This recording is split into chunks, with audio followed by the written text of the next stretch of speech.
kecerdasan artifisial. Di sini udah ada yang pernah pakai AI? Udah, apa aja biasanya? Meta, Google, Cici, ada lagi? ChatGPT. Ini, langsung buka saja nggak apa-apa. Cari teman, join teman-teman kita. Oke, itu adalah beberapa contoh untuk yang namanya AI atau kecerdasan artifisial. Biasanya untuk selama ini sampai kalau pakai AI atau KA itu biasanya dipakai buat apa? Buat apa? Cari jawaban, ada lagi? Cari wawasan, ada lagi? Urut masuk akal lagi? Referensi dan lain-lain. Nah, jadi di perkembangan saat ini ya dengan adanya KA itu lumayan sangat membantu kita di berbagai bidang. Entah itu kita sebagai pelajar, sampai dan saya juga untuk menyelesaikan tugas-tugas sekolah, bahkan saya sebagai guru untuk bikin contoh di PPT ini. Nah, yang saya pakai di depan ini adalah salah satu PPT yang saya buat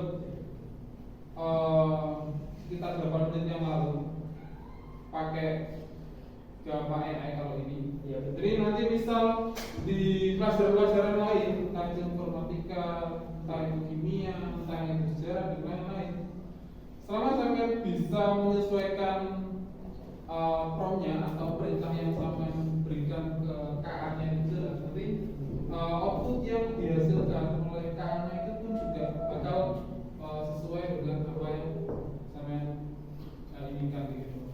Nah, untuk contoh-contoh beberapa KA itu di sini ada beberapa gambarnya. Jadi di yang bagian atas ini adalah agent AI atau agent KA. Dia pada bagian atas ini KA-nya itu dia udah punya pemikiran sendiri. Jadi misal sama cuma kasih instruksi beberapa kali itu dia udah bisa jalan sendiri. Nah, sedangkan untuk yang bagian bawah ini yang mungkin lumayan familiar dengan kita dan juga sama sendiri.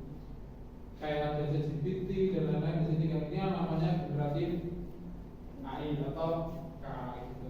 Nah, bedanya generatif AI atau KA dan juga agent AI itu apa? Ada yang bisa jawab?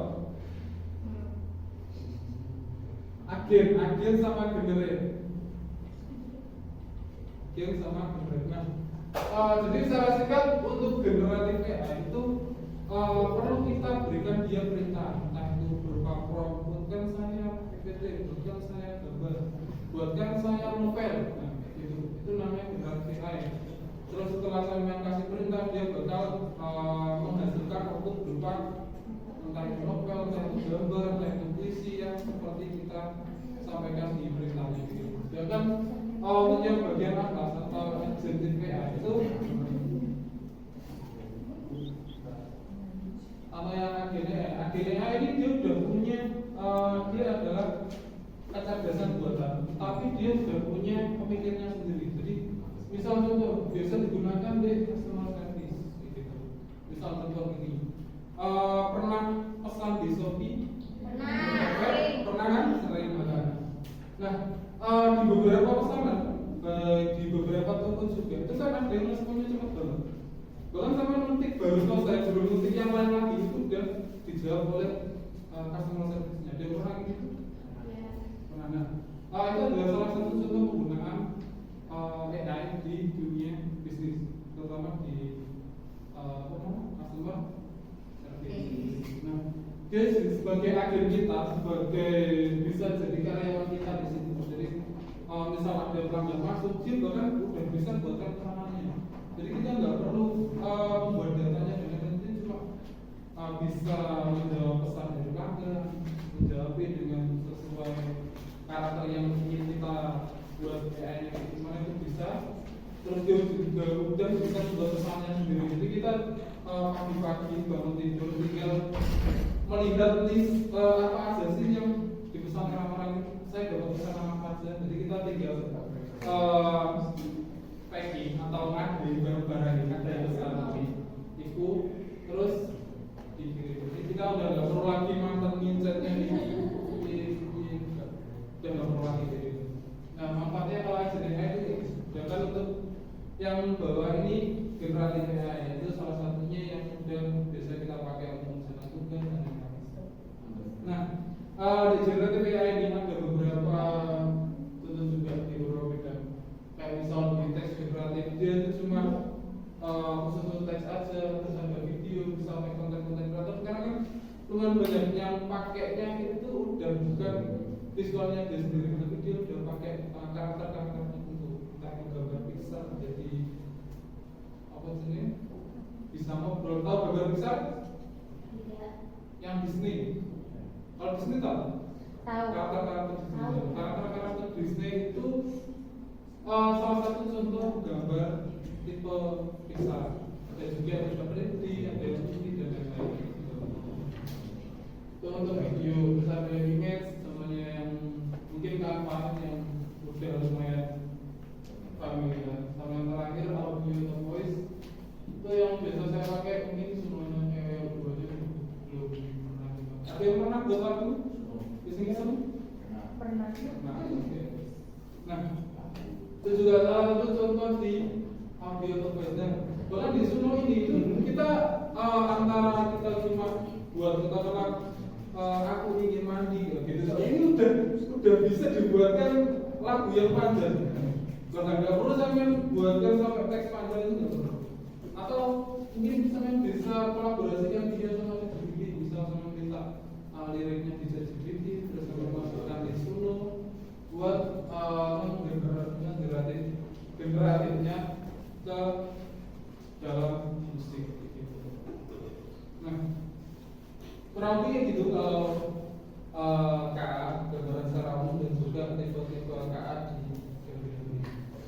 Nah, terus di sini ini adalah salah satu contoh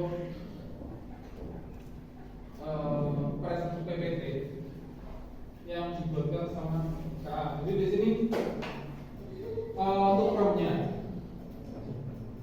saya ngambilnya random aja. Jadi BWA ini ada bagian atas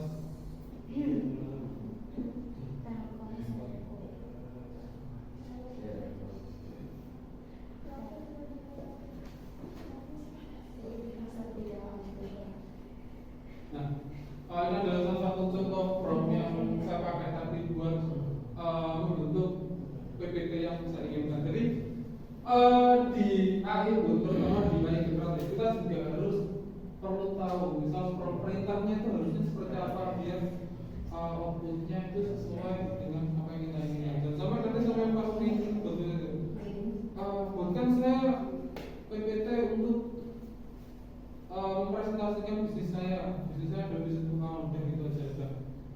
Kalau sampai pengen jadi memasukkan perintahnya seperti itu, dia pun bakal memberikan output atau hasilnya juga lumayan random. Sedangkan di sini saya kan sudah menyebutkan, misal saya berhasil SMA dan lain-lain. Nah, hasil yang saya dapat itu juga langsung spesifik ini untuk anak-anak SMA gitu. Bahkan untuk jumlah slide-nya pun itu juga bisa saya menyesuaikan di perintahnya atau prompt-nya gitu.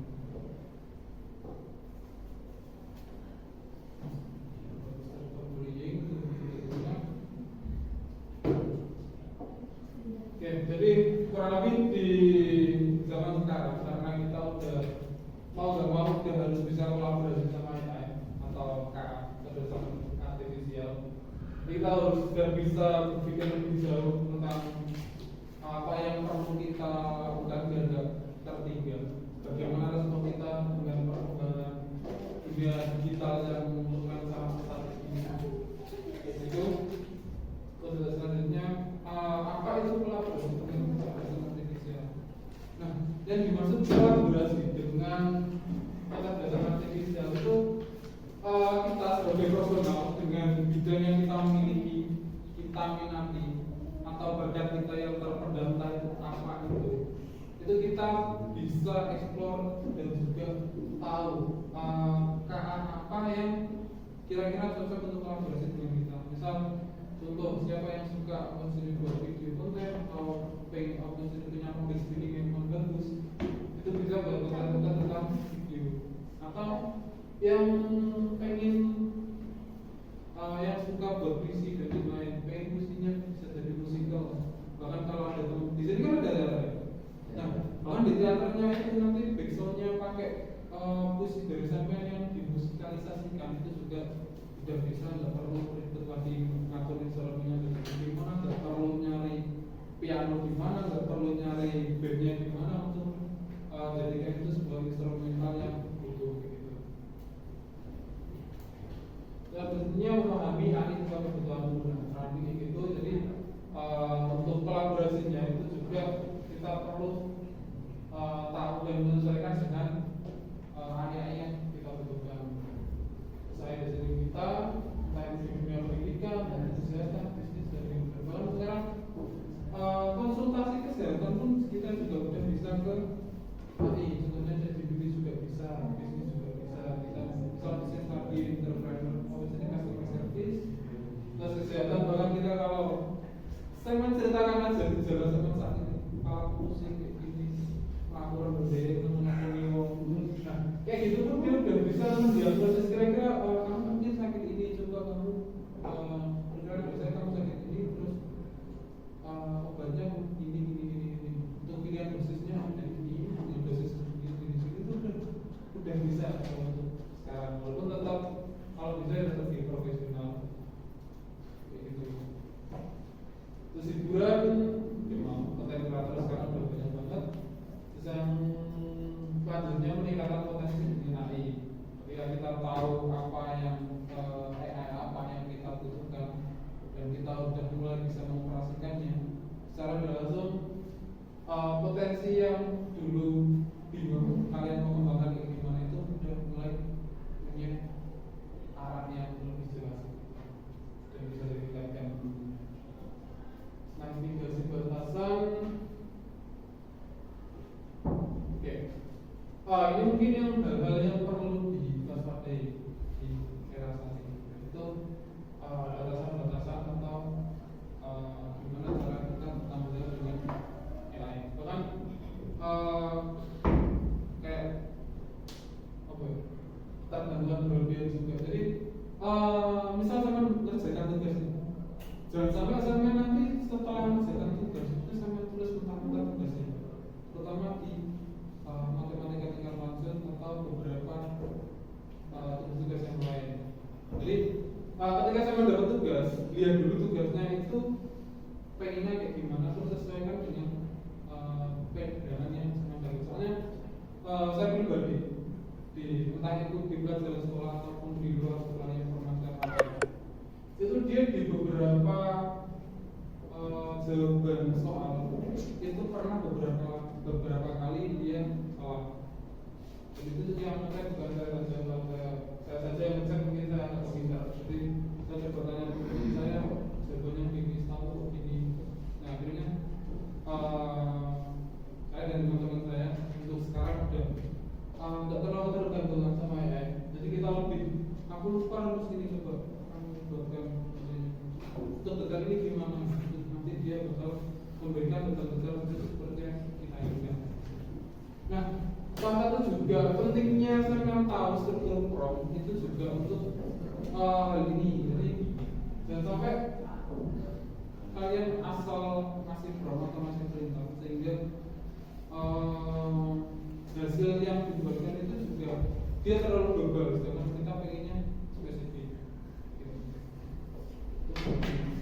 Terus keindahan sebuah manusia juga jangan sampai gara-gara ya temen yang harusnya ekstrovert udah jadi introvert kafe, gara-gara udah untuk ngobrol, gara mau kumpul berdiri, akhirnya kayak kolaborasi terus kelompok itu jadi hilang. Jangan sampai kan dan beberapa hal yang perlu dihindari.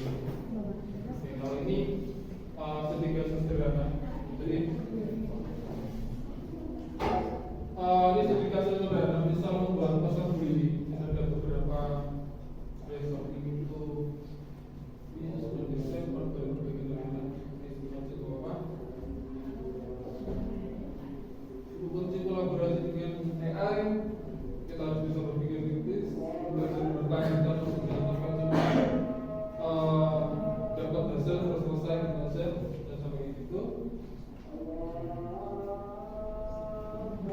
Masa depan kolaborasi kecerdasan artifisial adalah hal paling penting yang sudah dikerjakan umat manusia. Ini akan lebih berdampak daripada api atau listrik. Yang listrik sekarang juga udah banyak banget alternatif. Dan yang terakhir, terima kasih. Yang mau tanya kan? Ya?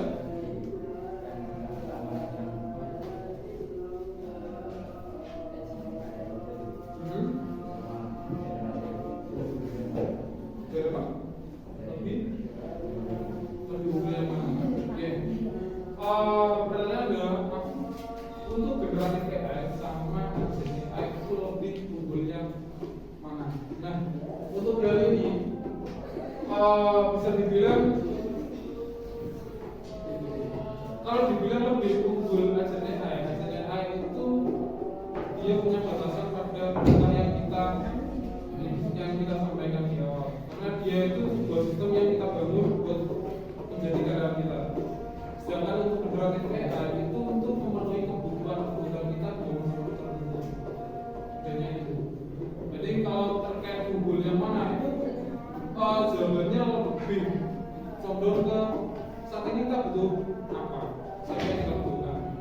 Nah itu juga sebagai salah satu tujuan kolaborasi dan AI itu digunakan sebagai pelajaran. Jadi mungkin yang mau tanyakan? Ya. Oke. Untuk selanjutnya di bagian kanan kan ada banyak visi. Silakan dicoba.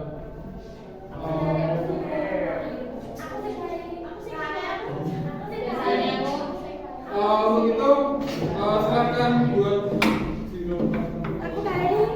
Silakan satu kelompok 2 orang. Jadi silakan membuat poster ini aja.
Nah, sedangkan misal kayak yang poster jadi yang ekstrakurikuler itu kan ada orangnya, ada wajib ilustrasinya.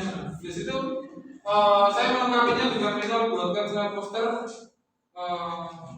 untuk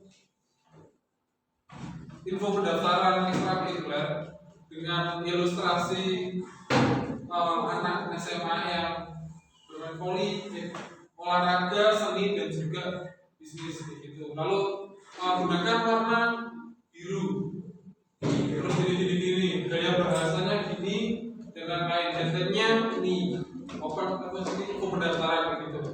Nah, orang ketika saya memberikan perintahnya itu lebih jelas, itu hasilnya juga bakal lebih sesuai dengan apa yang saya inginkan. Beda kalau saya cuma memberikan perintahnya, kemudian saya poster nanti beli gitu aja, maka hasilnya kurang lebih kayak gini. Benar-benar ya menurut saya ini cuma tulisan sama enak baga gitu.